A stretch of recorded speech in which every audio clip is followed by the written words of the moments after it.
Hey guys, this is Turok, and in this video, today we'll be reviewing One Piece chapter 1152. Um, so in the last one, we really got into this, seeing a bit more of what happened with uh, understanding Emu's unique ability, which seemed to be able to just flip allies, any kind of enemies, to the of whoever Emu is facing as an adversary, and forcing them over to his side without any sort of an ability that we understand so far to resist this. Although I think what I said before about the Haki being the key here, being the is going to be a major thing that's important in this story to resist this, as we already saw through Scopper, how he was able to harm what's his name now, Summers, and stopping him from regenerating. Uh, and because there's a little bit of that that's gonna be, it comes up in this story without being explicit. Oda's kind of hinting at this in a way, I think, through Scopper to do that, how this is going to be important. And then after that, we didn't get any explanation, but yeah, we still saw Killingham in his new different form, where he seems to be that other form we saw was just his more some kind of weird hybrid form, where he's like a dragon, but he had anthropomorphic, is that what you call it? Uh, Features where and now in this other one, in this last one he chapter, he took on a form where he's a different hybrid, where he's has a animal body except for his torso, and he looked human. And then the last part we finished off with seeing the Straw Hats down below the with the new giant pirates. We had Hiruden's group along with Luffy, Sanji, and Zoro, realizing that there's something happening up above, because they found Scopper and Chopper. Scopper and Chopper. That's never gonna get old. Being sound of having two names. Cause I like saying it. His name's Scopper. I mean, I think Gaban is his first name, but I don't know. Scopper sounds kind of like a cool name in a way. First name, and they realize, okay, something's. Chopper fills them in on that. There's something going on up above. These enemies infiltrated Albath, and we need to go save the people. So that was where that ended off. And so we start the new chapter first with the first we have a little bit more of a the cover story with Yamato, Kairo's daughter, and having her return. She has his hat. What's going on? So she's with what's his name? Kamamatsu, right? Oh, she was delivering a new hat for him. Okay, interesting. So they also see here. We still see Page One and what's his sister's name again? Yuletide together, and they so like we talked about, they seem to be now on their side with they've decided to like turn over a new leaf and not, like I was saying in some previous video, like Yuletide is, I thought I cut myself shaving there.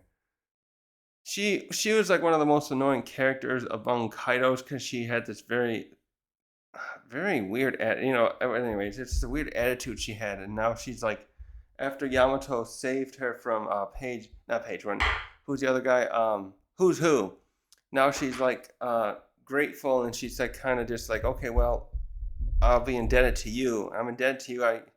It's it's interesting how these stories have characters change over that way. I like it.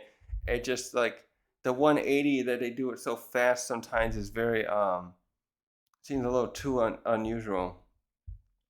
Uh, so anyway, so we start off the story going with continuing with the Straw Hats, Luffy's group down below. Um, uh, see, wait a minute, huh? So the Straw Hats and the new giant pirates are preparing a ship here to get ready to go back up to the Sun World. Is that right? They call it the Sun World, right? There's an end to the. Is that I always keep thinking of Sun World. There's the one that's even above there, but well, that was the Heaven or something like that, right?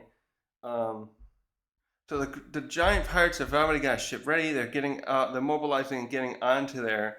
Luffy, and then we go to Luffy, and we see him talk with Chopper, and Chopper's like, I'm gonna stay here with Scopper, but they call him Mr. Ya still. What would that be in Japanese?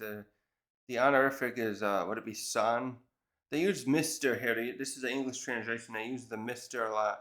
I was just realizing the other day. I was watching rewatching the end of Solo Leveling season 2, and when they had now I forget their names. It's those two other hunters that were Jinwoo's friends. The guy who's like in his 60s or 50s, wherever he is, but who lost his arm, and then the healer. And the healer, whenever she addresses the other guy, the translation was also using Mister. I heard it saying whatever his name is, with this, I think it was the San honorific. So it's a little weird, and because I keep catching that here, and I'm realizing, okay, they're just translating it that way. I kind of just think that they should still use the San thing instead, the Japanese honorific, instead of translating over, because most of us who read this stuff and consume manga and anime constantly, we know right away what some of those honorifics. I forget some of the distinctions exactly because I haven't like tried to memorize them, but I know right away now. I'm thinking, okay, that's right. That when they say Mister, it really should be something else. They're just using the English language version of these proper way to address someone who's not like your close friend. And so instead of saying like his first name here, Chopper's saying Mr. Yab instead of saying, hey, oh, this is Gaban or this Yab in this case, I guess. So back to this. Chopper's like, I'm going to stay here with Scopper. He's too injured. He needs to be looked after. And I think is Gerd gonna stay too? I don't know. She probably is too because she's staying with Loki. They're like this, and so that's gonna get interesting here in a minute. But uh, so Scopper then, before Luffy walks away, Scopper's like It's like, Luffy, come here a moment. I need to speak with you. I said, these enemies you're about to face. I'm gonna paraphrase this a little bit. He's like, you must learn how to make careful how you use your conqueror's haki. These people you're facing, they are not immortal. And so I wonder if they'll elaborate this better in the manga, in the anime, because at this point, because Luffy has fought the Gorosei and saw how despite all his best effort in that fight against them, he damaged them initially, and they would always recover. And then he realized, okay, I don't know how to hurt these guys, and now we're getting something here a little addressed partially, that there's a way to do it. And so this is, I think, Oda's way of not having it explicitly told. Luffy's gonna have to learn it. I guess I think that's part of it. Luffy's gonna have to just learn how to fight these guys. He can't, especially now, he can't teach him because he's injured. Scopper can't teach Luffy, so I think Luffy understands where he's implying that, like, these guys are probably the same as the Gorosei. You're gonna have to think about how to fight. The way you can fight them, the way you tried before isn't gonna work, but there is a way to defeat them. And Luffy just gives him kind of a little pep, like, yeah, don't worry about this. I got them. I'm gonna save Colin. I'm gonna save everyone. And so next, Loki is listening, and he speaks up. We see him now. He's recovered enough where he's sitting up here, and he starts speaking to Scopper and saying, like, you've helped me see the sense of it, Gaban. I wasn't able to understand my own power or verbalize. So Loki's like, so this is something interesting. I'm understanding the way Loki's speaking is like, Loki. I wonder if Loki talked. Wait, did they show? I forget now. Later. There's a flashback incoming now. We're finally gonna get to a flashback, and there's something here where I'm wondering if Loki talked to Scopper before. They don't show it. So Scopper shows up in the flashback, and I'm wondering if they talked once before. Because the way Loki's saying is, I was thinking maybe he's like thinking he learns through feeling Scopper's use of Haki, but maybe they trained together years ago. Because there's something going on here where, like, I think we're gonna start learning how Loki wasn't, considered a bad guy before. The way, once he became considered like a patricidal killer, and murderer. And anyways, I think what he's saying is, I Now he's pointing out like I experienced it. What's going on here? Like he's talking here a bit about like how the Gods Knights like I experienced what their uniqueness the Gods Knights have, and I know from what you're saying too that they can be stopped. And so and then he says he looks to his brother Harun, please, and he doesn't say. I think this is more of a command. He's like take me with you, undo these cuffs now. I'll come with you and help you. And Harudin's like, we don't see his face, but you get his response. You're gonna fight for Elbath, so I'm guessing he's probably in shock. Like, what? You're gonna help us now? Really? I don't believe you. And yeah, he's like, I'm not taking you with me. So now we get this moment too. This becomes so funny. And Scopper says, also, I can tell amongst you the straw. He looks at the other two, Luffy. He looks at Sanji and Zoro. Like, I can tell there's another one of you that knows how to use Conqueror's Haki. And so we learned, I think that was just in Wano now that we finally found out that that Zoro knows how to use this when he fought King. And I'm guessing Sanji at this point has figured out that that Zoro can, and he doesn't. He hasn't yet. So he comes closer to Scott, like, oh, is it me? Can I use it? Please tell me I can use it. And he's like, I thought I had it in me. I knew it. I'm so tired of Mosshead and Jinbei stealing all my glory. But Scopper doesn't even address Zanji. He just looks to Zoro, who's still standing further back. He's like, you there, swordsman. I think you seem quite good at using it, aren't you? So Zoro hasn't figured out he can use it. And he's just like, what? Wait, I can use Conqueror's Haki now?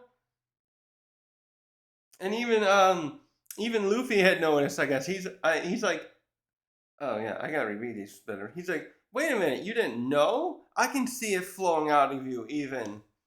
And he's like, oh, and then Scopper's got like this look like, oh really? He doesn't realize it. And he's like, and then he says, look, you have to understand Haki. There's Haki that was only going to be useful to you if you know how to consciously control it. Um, and he kind of scolds Zoro here, like, how do you expect to support your captain, who's now one of the 4 emperors, if you don't know without using that? And Zoro's like, oh, well, I'm sorry, I didn't know. And Sanji jumps in this conversation back, saying, wait, what about me? Can I use it? Please tell me I can use it. I should use his hand because I can see it. And now we have to go back to the conversation with Loki and Haruden, and Loki's like, "This is so pathetic, Haruden. You're gonna let outsiders save our country? You know how dishonorable that is. Elbaf has me. You must let me go. Let me release me so I can help you." Ooh, so so Haruden gets really angry back and retorts, "Really? Because I could just see you easily betraying us and siding with the government. You already did more or less once before. How can I possibly trust you now?" Um, and so Stevison is over by the boat and he's yelling to Haruden, like, "Hey guys, let's get going. More wasted time means more victims could get hurt." And so then Luffy comes up to Loki and is like, join my crew. Oh, I did not see this one coming. I was reading this the other day and I was like, wait a minute, really? Is Loki gonna join him? Anyways, so he's like, how about this? Luffy says to Haruden, see, if he joins my crew, right, and he's under my supervision, we can set him free, right? So Zoro and Sanji jump in and like, are you kidding, Luffy? There's no way that guy's gonna fit on our boat. Like Sanji says, no way. He's a giant. He'll eat more. He probably eats more food than even you do. And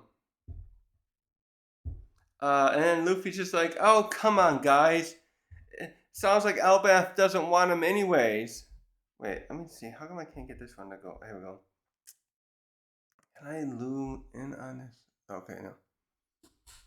Yeah, and he's like, and if anyone else has a problem, I'll just whoop their ass. And then Loki's like, no way. He just yells at Luffy, I shut your mouth. I'm not gonna ever be an underling to someone like you. And And Haruden walks up Luffy and says, like, "Is that what your instinct tells you, Straw Hat?" That's a weird way to ask him that question. Why do you say it that way? So I think what that's trying to imply here is that Haruden's like, well, uh,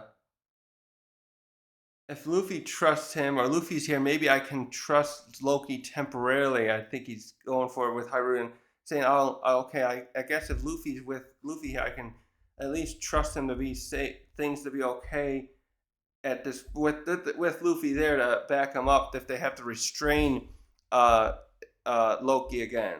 Um, So the other crew members, we got Roto and Stevison and stuff like coming. Hey, Haruden, we gotta go. Hurry up. Let's get going. And so Haruden, with them being pressured, he grabs Luffy and then walks away like, sorry, Luffy, Loki's been condemned to death. You can't have him come with you. And Luffy just like, oh darn. But as they're walking away, um, uh, what's his name? Scopper speaks up and like, Haruden, unlock Loki's chains. And then Haruden like turns and like, not you too, Scopper. Did you forget? Why are you saying this? You don't? Did you forget that Loki killed?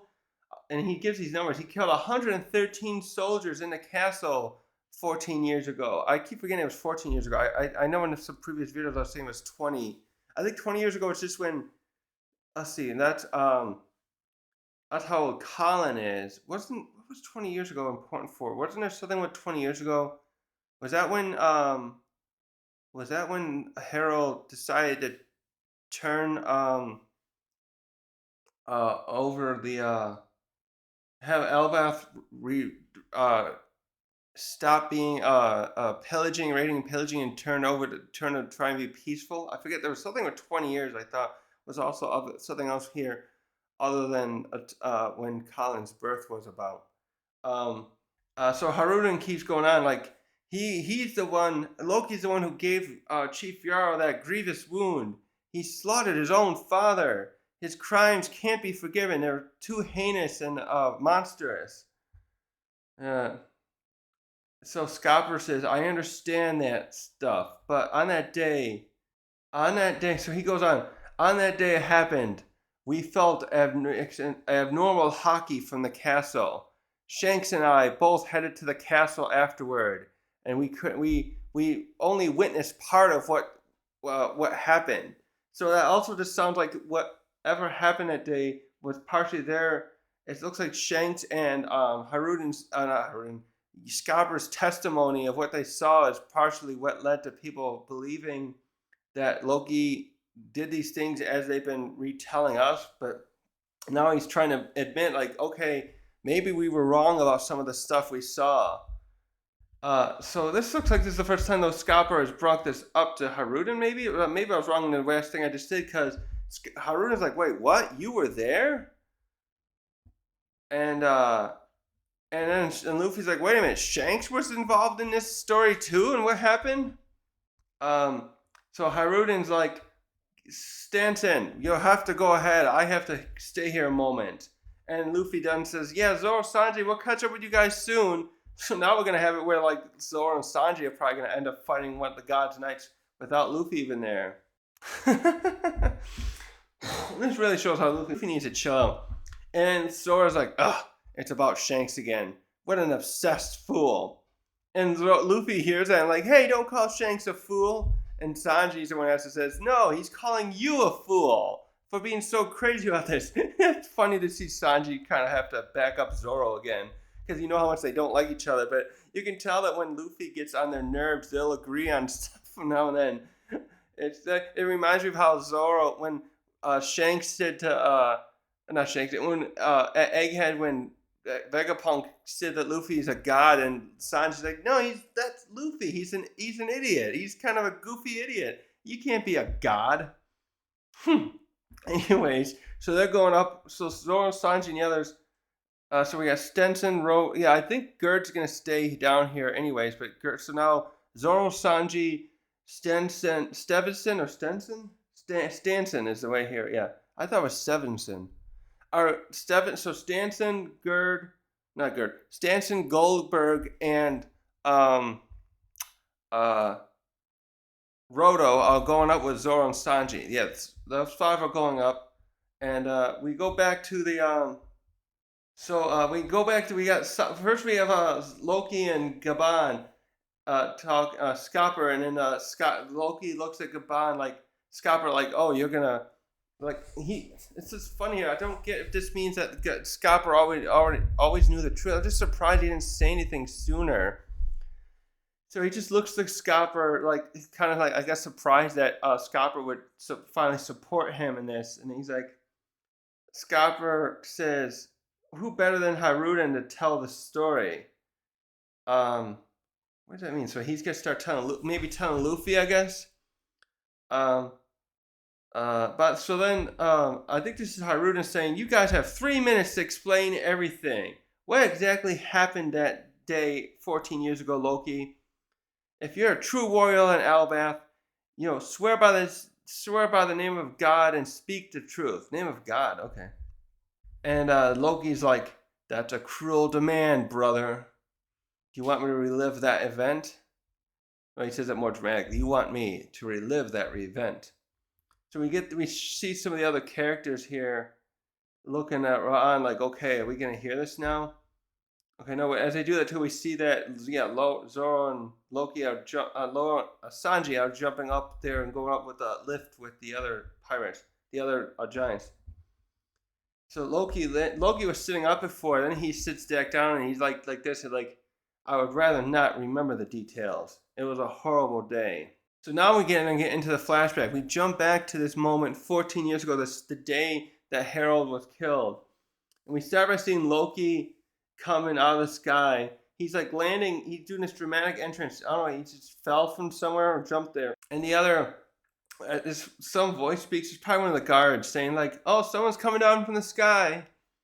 And then it's like, and then Luffy's coming over there, and then someone says, "Oh no, it's Loki. Oh, I mean, Prince Loki has returned. Chief Jarl is here as well." Someone else says. So, we go to seeing Loki and Jarl walking together back then. So yeah, we're fully into this flashback. This is going to be the rest of the chapter here, and so we get Loki with his. Is that the same hammer? That hammer looks different now. Wait a minute, I gotta go look up that later.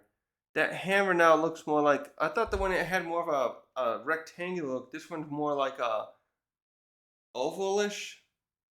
Uh, and Jarl says to Loki, "Oh, he summoned you as well, Loki." And he's like, "Well, I am his son or family, so." And then he compliments him like, "Oh, you're looking pretty good though, old man. Just try not to live too long, eh?"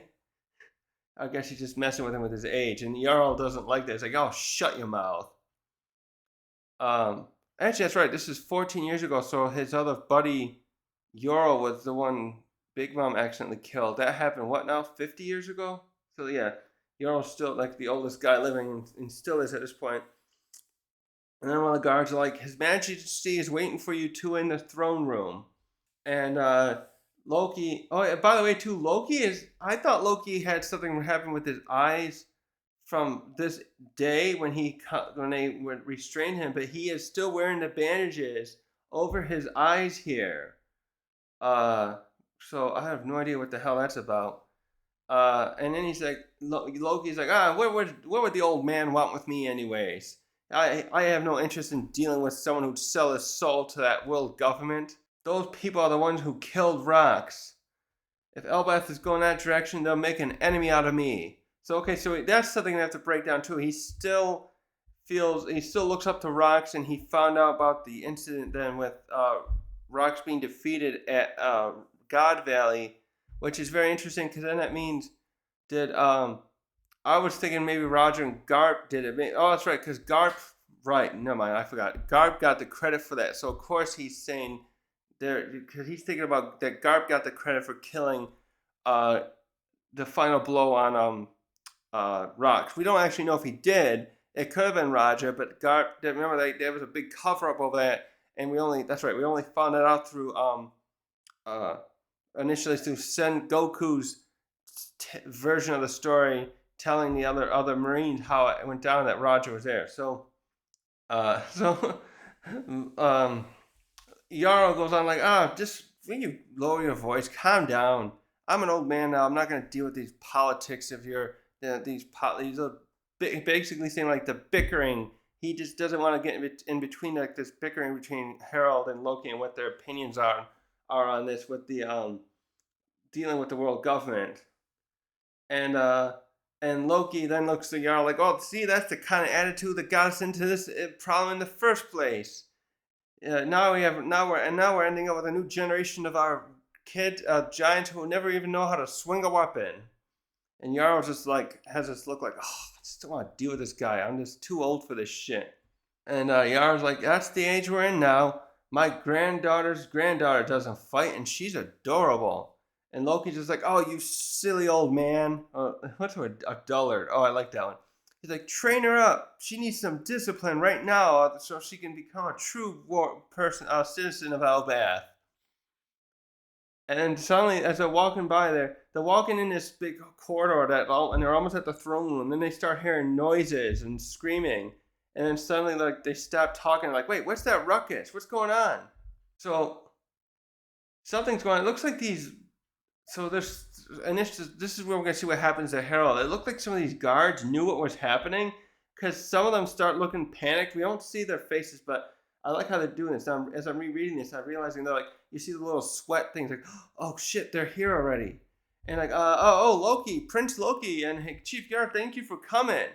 And it's almost like they weren't hoping they weren't have come yet. And then Loki's like, hey, I heard that. What's going on? Yeah, you can see there's some of these guards. Okay, I get what's going on. I had to reread this again. That's why I'm thinking Haruden was saying earlier, oh, he killed all those guards. Well, it looks like some of these guards were paid off and were in on this incident because one of them's like, just wait here a minute. I'll go check in on the king. I'll just go see if he's okay. And Loki's like, wait a minute. He summoned me here. This is my home. I don't have to wait for you, you bastard. And he takes that guy. He kicks this one guy that was doing it and pushes right at the door and just like slams it open. And the other guy's like, oh, don't use violence here, Prince Loki. And Loki kicked the door down when he kicked that guy. And he's like, hey, Pops, I'm back. And now we get the scene here. We see where that a bunch of these guards. I was thinking he was someone else at first, but these are giants, and they're all holding these big what's that kind of word? Not a halberd, kind of weapon, like the one the one that Whitebeard has, and they a bunch of them are surrounding King Haruden and no Harold. Haruden's, I keep getting these H names messed up now, and they've already stabbed him, and you just see. We only get it's weird in this scene though, they only show like a silhouette of Harold, because we're going to see a good look of him later, but when he's younger. And it's like, so we get these looks of shock from both Loki and Jarl, like, wait a minute, Jarl, what's going on here? And it's like, it's just obvious it's already too late, that something happened here. So, let me go. This is actually one of the ones that's in a double page. So this was briefly where I'll stop and say that, yeah, we can see obviously that whatever happened here, Jarl and Loki both walked in on something, and I'm wondering now if once Jarl had that injury to his head, he's just not remembering this event correctly anymore.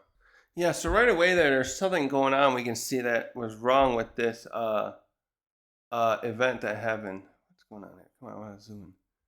So we go away from that moment now, and we're still in the same time period as flashback, but we switch over to Scopper's place where he in the Sun World still, and he's hanging out in a hot spring thing with Shanks, and so Shanks is like, "Wow, you guys this is a great view you got. This place is so awesome." And so they're in a point. They're on a part of a house where it's sitting out from the on the trunk of the tree, and they're still near. So this is area. So for a reminder, the castle here is in that I think they call it the Western Village. That and this house Scopper's got is high above, but also like a it would be few miles away at least, and you can see in the distance. You can see the castle there, and so anyway, Scopper's like, yes, it's awesome, isn't it? So we can tell too this is back in the past because we get a good look at Scopper, and you can see how he's starting to get his gray hair. He does, and he's because we saw him in Odin's flashback and briefly in the God Valley flashback that through that was at the time period through that was through Kuma's viewpoint and how he looked. But Odin's flashback takes 8. It's like starts I think about 8 years after God Valley. And this is now about 14 years ago, so you can see how he's got a goatee still going on, and that hasn't darkened up. I mean, grayed, and his hair's partially on his top is turning gray. So, anyways, they're having a conversation together, and Scopper's like saying, "Yeah, it's been a while since we had a nice bath together. What's it been now? 3 or 4 years?" And Shanks is like, "Come on now, you're." It's almost like he's saying, "Come on now, you must be getting old. It's been 10 years. Captain died 10 years ago. So it's saying they haven't seen each other up like this since then." And Scopper's like, "Wow, really? It's been that long? It must have really felt like an eternity for you then." So, anyways, we can see at this point too. Shanks has already gotten that. So this is right. Let's see. When was the flashback with Luffy? Now, wait a minute. He didn't have the scar when he was taught when he gave Luffy the straw hat, right? I'm trying to make this doesn't seem to add up right. Let me think. Luffy's 19, 14 years ago. I thought he didn't have the scar because he has a scar here at this point that Blackbeard gave him. That doesn't seem right now. I'm gonna have to look that up afterward. He's like, yeah, my life. So Shanks goes on, anyways. He says like, yeah, my life's changed entirely since then. My plan was to join up with Buggy and lead a laid-back pirating life, but so then we know that didn't work out. And he's like, even here in Elbath, there's so much to learn. So wait, no, yeah. So he's not a Yonko yet, right? He became a Yonko 6 years ago. Actually, that's something too. I know I brought this up before. Is I'm wondering if he at this point we just had Big Mom, Kaido, and Whitebeard being considered top. If there was like a fourth one, because I think Shiki would have been in prison still at this point, right? He would not one. He had already been captured, right? Didn't Garp and Sengoku capture him? Because he came to them, right, to try and free Roger right before Roger's execution, I think. So Scopper says something very interesting here too. He's like, "Oh, Shanks, you're a child of fate. Don't bother thinking over tricky details." Wait a minute now. So the conversation's continuing. Why did he do that? So he cut off this bit. Last bit here he says like, "Oh, do you remember Little Garden, Shanks? That place where we met those giants, Dory and Bragi?" And Shanks is like, "Well, of course I do." So I don't know where else that was gonna go, but it ends. That pit ends, and we switch to Ginny, not Ginny. What's her name? Ripley. Ripley is there. So we find out what they're doing is they're sitting in they're sitting out this street, this hot spring bath they're in. It looks like it's like an outside looking thing, but there's like a window nearby that we suddenly where Ripley suddenly pops her head out. So like she's in a living room area of this house. This is her house really too. I say it that way because meaning it's been scaled for a giant because they call it Scopper's house here, but you can see it's her place too because it's got all the accommodations that would fit her size, a giant, and so she's like, oh, like doting. She's like, oh, how's the water feeling, Mr. Ya? I can't do right, but you see a little heart after it. I like it. And Shanksy. So she popped out of there, and Shanks is like, oh, shit, you scared me, Ripley. And I'm like, why are you calling me Shanksy? And Scopper's like, he just starts chuckling at this. And he's like, oh, the water's great. Thank you, Ripley. And so the shot goes, we now switch to seeing Ripley, and she's sitting in there holding Colin. So Colin would be 7 years old at this point by normal human years, which would but you can see he's still like he must be like a. It looks kind of like he's like a toddler. You just see the back of his head, and she's got him cupped in her arms. And wait a minute now. How was a? What's she holding there? I thought she was holding food, but is she bringing the spring in? Is that like a thing? I don't know. She's holding something there. I can't figure out that shot. What's going on there? Wait a minute. No, she is holding food. Okay, I see what's going on. Okay, that's clever. So they're in an area there where it has been scaled. This must be the rooms, the spring. So the spring that their hot hot tub, I'm gonna call it loosely. This hot tub thing they're sitting in has been scaled as a size for humans to sit in. And you can see now, kind of behind Ripley, there's like a room adjacent. I think that I'm guessing that's like Scopper's bedroom area, or like a room between there. And it's like it's interesting too. We can see it's high up though. So Ripley's sitting in a chair with with a little dining room table kind of thing. It looks like a big stump. It's like a table. It's got like a bottle of wine or something sitting there, and you can see that there's this area there where Scopper and Shanks are. That's at her level where when she's sitting, and and then Shanks is like, "Wow, this is interesting. I guess this is how you have to design a house when you're living with a giant." Okay, that is a food she's holding. I thought she was holding their bath thing, so like it was like a actual hot tub, and she had picked it up. But no, she's holding a pie thing or loganberry tart. Is that Logan? No, loganberry. So this is just her like saying like so she's now coming out like the how do you do it when a guest comes over? She's like, here guys, I got some food and I got a little wine if you want to have with it. And Shanksy, please could you start tell me how what Scopper was like when he was younger? This is a funny moment. So Shanks is like, yeah, sure, and he's eating a little bit. He kind of got a Luffy moment, and he's like, oh boy, the tales I could tell you. For example, every time we went to port, Gabon had a different Scopper. Oh, reading it, and Scopper's like, hey, wait, don't say that. Hey, you want to leave this island alive? You don't tell her about that stuff. So, so we know what Scopper's like. He's like Shanks, not Shanks, excuse me, Sanji. I keep saying the wrong names. I'm thinking of another. He's saying Shanks was getting what Shanks was hinting at. Scopper always was looking for a lady to spend with time with when they were at port for a while. That's too much. That's funny too, because I still can't picture Sanji at this point actually trying to commit to any lady. It's just the way that these authors do the stuff where like I just can't see Sanji actually sleeping with a woman, and going all the way, but I can with Scopper for some reason. I don't know. Sanji just seems like he would actually want to get married first. I don't know. It's just the way they portray this stuff. They don't because this is more geared toward kids and storytelling, so they don't. These authors won't usually go that far and like really implying that they'll do that stuff. So we switch. I think we go to like a moment later, and we have Scopper and Shanks sitting together on a little porch near that hot spring there, hot tub they were bathing in.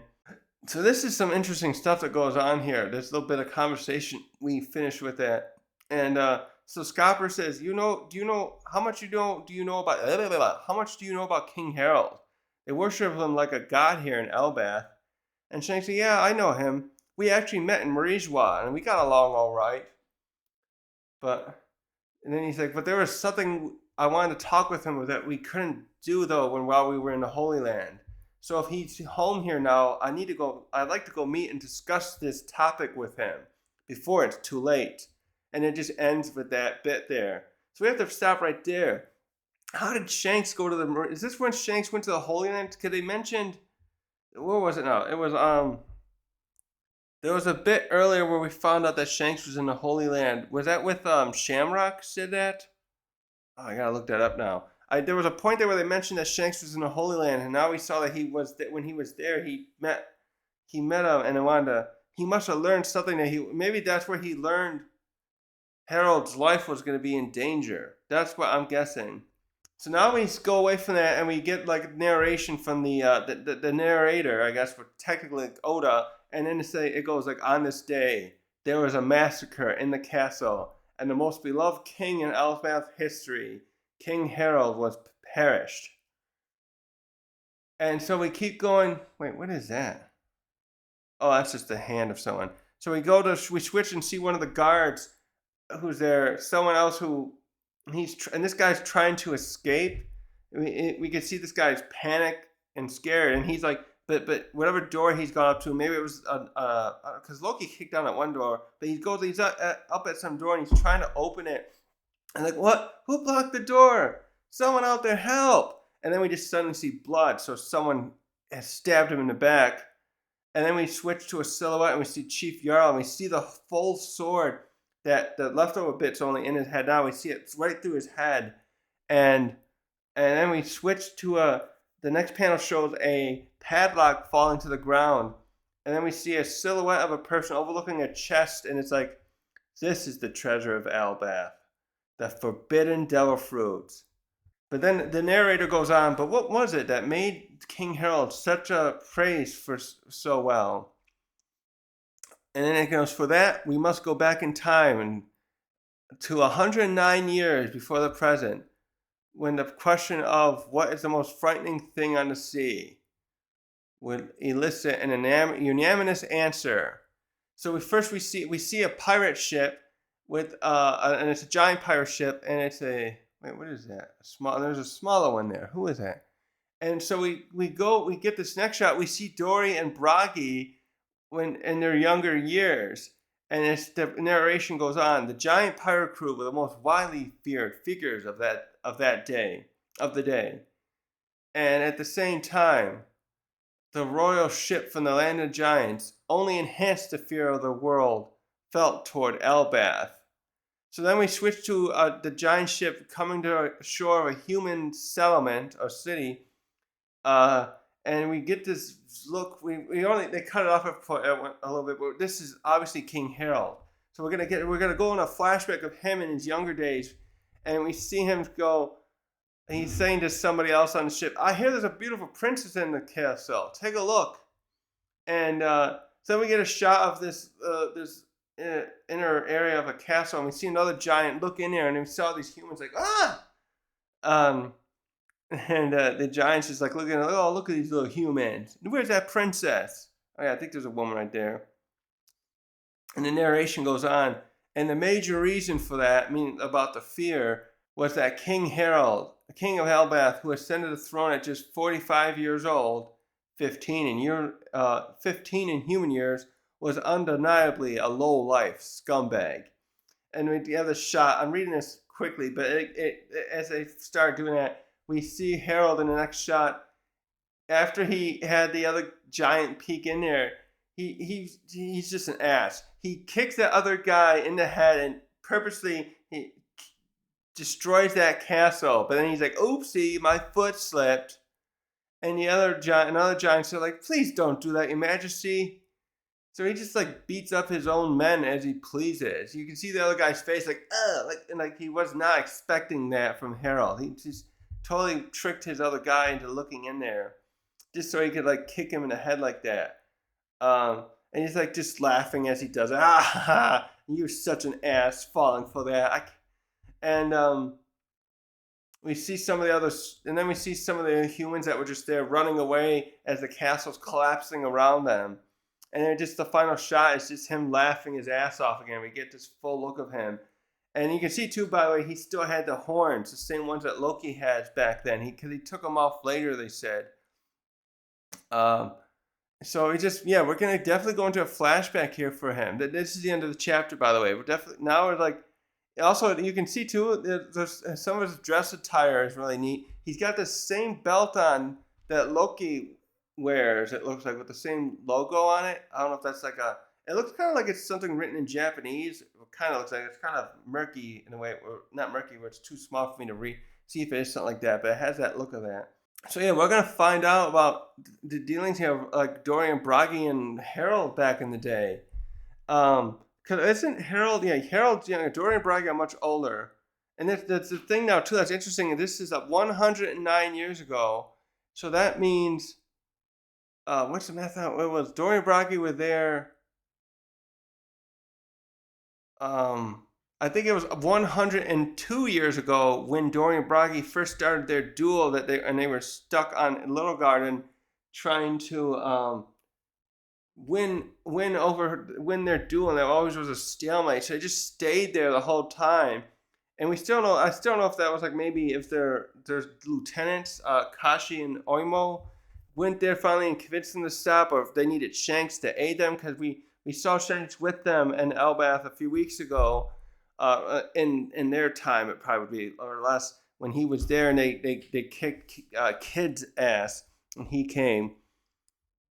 So, anyways, I like that we're doing a flashback of a different character that's not sadly not here anymore. Because this kind of reminds me of the Skypiea flashback where it focused on what's his name, Norman? No, Nolan, right? I think it was Nolan. The guy was considered a liar. He had that, and he was the one who found Sky. Went to Jaya and was friends with that other guy. And then when he came back to show the city, that because his people wanted to go that find that city of gold and extract its wealth, it was gone because of the upstream thing or whatever that took it to the Sky Islands. Because it's just neat to see it have a flashback like this. Because most of the time when we get flashbacks, we usually have ones of like the Straw Hats are common, but we've also had one for Kuma and we have one for Doflamingo. It's nice. I think it's a nice change of pace and stuff with the story to have a flashback that focuses on a character who's influential to the story, but not directly one of our main cast members, so to speak. So I'm really going to be interested in seeing what we're going to get out of this. What Jarl, what happened here, this whole stuff. Because so we're probably going to have this flashback, then obviously continue right where it ended, showing how King Harold or Prince Harold, as he would have been back then, how the Harold at that point was, and leading up to him. Maybe we'll get to meet Haruden and Loki's mothers, see what they were like, and how he met them. That I'm hoping, yeah, they're probably gonna go through like a thing, kind of a countdown. They're gonna do this. It's kind of like they did with Kuma. We started with Kuma's birth, and then went all the way to the right before Marineford with him, and so I'm hoping. So this is gonna probably go right up to the right before when he died. I'm assuming maybe we'll get a little bit after through Loki's eyes after that too. So this is gonna be great to see where this story's gonna go here. Actually, the other thing too. Now I gotta look again. When was Loki gonna marry Big Mom's daughter? Was that Lola? What's the other one's name? Was that her name? I think it was Lola. The one we met in Thriller Bark. Now I just want to know too if that where that went down. Because I'm trying to think of that timeline. Because now he's saying this is the point where Carol was gonna made a deal with the government to be part of join the federation technically of the world government, and now we see that something went down here. Oh, anyways, that was a lot. There was a lot going on here to unpack. Like, it's just damn. There's just so much with the timeline too here. What's going on? Wait, there is the hammer. There it is. So Loki's hammer that we see from 14 years ago is different than the one he has there. I see that there where he's got that rectangular one shape that's more like what the kind of similar to Mjolnir.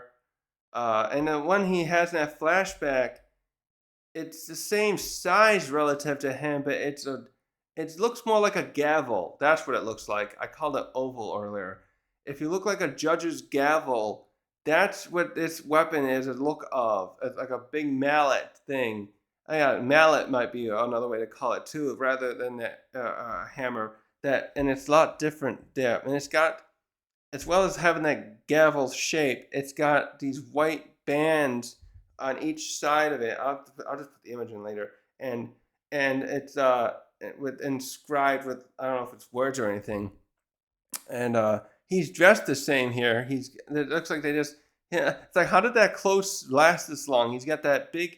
He's, by the way, too. I think I brought this up when we first see him. But he's wearing that same style. Oda likes to do this a lot. I think he's got that style of like a cloak that looks just the same as what Doflamingo and Kaido were wearing, where it's got that kind of ruffled, fluffy look. And actually, Jarl is wearing like a cloak too, but his is more like it's not the same. It's got they end off in little points, and his yeah, I don't know. Loki's looks more like the Kaido and Doflamingo's would wear. Yeah, and he's got that same belt there. Yeah. So now the thing too that's really bugging me. Like another thing is, wait a minute. Oh wait, he's wearing a different. Oh, that because it's got snow on it. Actually, I just noticed that when you look at Loki's cloak, he's still wearing that cloak in the present. Well, maybe it's not the same one. That it's all white now with like I don't know if that could be from snow, but the one he's wearing in the flashback is dark instead. Yeah, there's a lot here to piece apart. Oh, and now what I want to say too is what how did they get some of these men? I wonder if those giants were coerced somehow rather than I was thinking maybe they were paid off or coerced to kill their king. There's some sort of inside job here I want to see. That's what I'm thinking about. Like what the hell happened to make this go down like that? Because it looks like I'm thinking you don't because we don't see anyone else here yet. We'll have to see if someone's hiding behind the scenes to do this. But you can see here this is clearly a bunch of other giants that killed. And it looks like it's part of his guard that killed Harold. And for some reason, though, when Oda drew that one scene here, he's got Harold in a dark silhouette. He doesn't. You can tell it's him because he got the horn. No, it's horn recon. What is that? Why does it look like a horn out his one side? Anyways, yeah, this was quite the chapter. Uh, so I'm thinking now. I don't know. It's just so weird that Scopper is finally stepping up too to say something with that. I can't believe Harunen never asked him this before either, in a way. But I guess he just never trusted Loki. The thing too, then actually, yeah, it's the one last thing. I gotta look up the timeline later because I think Loki. When did Shanks catch Loki? Because Shanks was when I think they helped subdue Loki and had them put their. No, he hasn't been there for 14 years. Was it 7? No, Shanks has been a Yonko for 6 years.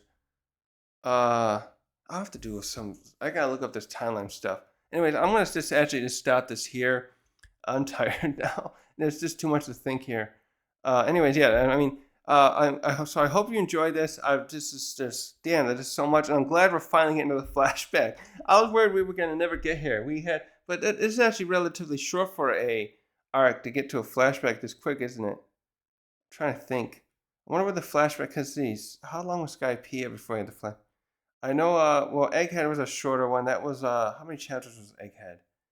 70 chapters, and the flashback came about 30. No, it's about the same. Yeah. Anyways, damn, so much happened here. I'm gonna just stop here and mull it over. Thanks for watching.